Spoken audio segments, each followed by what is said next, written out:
Good morning, my name's Steve Cockle, I'm the head gardener, so welcome to Kings on a glorious autumnal day. Here we are standing on the edge of our very famous back lawn, and of course our new departure in lawn care, which is of course our wildflower meadow. Now you're seeing the meadow here in its quiet time, but it's been about 3 years in the preparation and making of, and it was really the Gardens Committee who came up with the idea. This lawn has been a lawn right the way back from the latter half of the 18th century. This part of Cambridge, it was the thriving, bustling centre of the city. All of the rubbish and muck and debris that went on in the 13th and 14th century, all the nutrients are still down there. So when we actually sowed the wildflower seed, we really just had to barely scratch the surface in order to get it in. Back in October of last year, we cut the grass as short as we could. We then scarified it, and then we sowed directly into that scarified tilth. Once it was all drilled and done and dusted, then we had to wait. And the waiting was really quite terrifying because, you know, if you are going to make a mistake and mess up, right in front of the chapel, in front of the whole of Cambridge, really isn't a good idea. But fortunately, everything worked.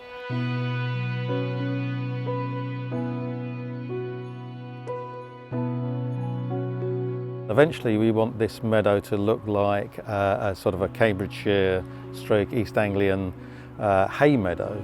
The seed merchants that we went to, Emmersgate Seed, based over at Terrington St Clements, came up with the seed mixes that we've actually used. And we can see now a combination of herbaceous perennial wildflowers which are going to be coming through and flowering next year, such as the oxeye daisy, such as the knapweeds, together with the annuals that we sowed last year. And of course the annuals produced that spectacular display this year of poppies, cornflowers, corn marigolds and corn cockle. It was really quite spectacular.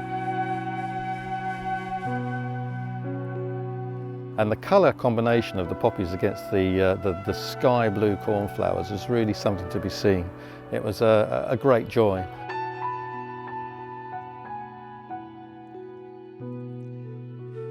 Once we got into the late summer, it was time to actually cut the meadow.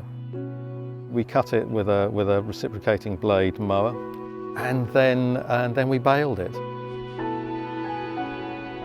This little machine went up and down, turning it into delightful little round bales, which we then left in front of the chapel for a weekend because it looked just, you know, quite special. It really did look quite lovely.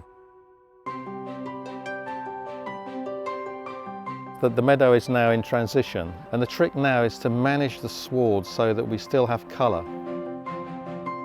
It is literally a living, breathing thing. And you know, it's my responsibility and my staff's responsibility, you know, under the auspices of the Gardens Committee, to try and present it as well as we can. But also at the same point in time, you know, bear witness to all the sustainability and biodiversity issues that we're very keen to promote at King's. Our academic staff here are actually working to actually see how things increase from a biodiversity point of view as the meadow progresses.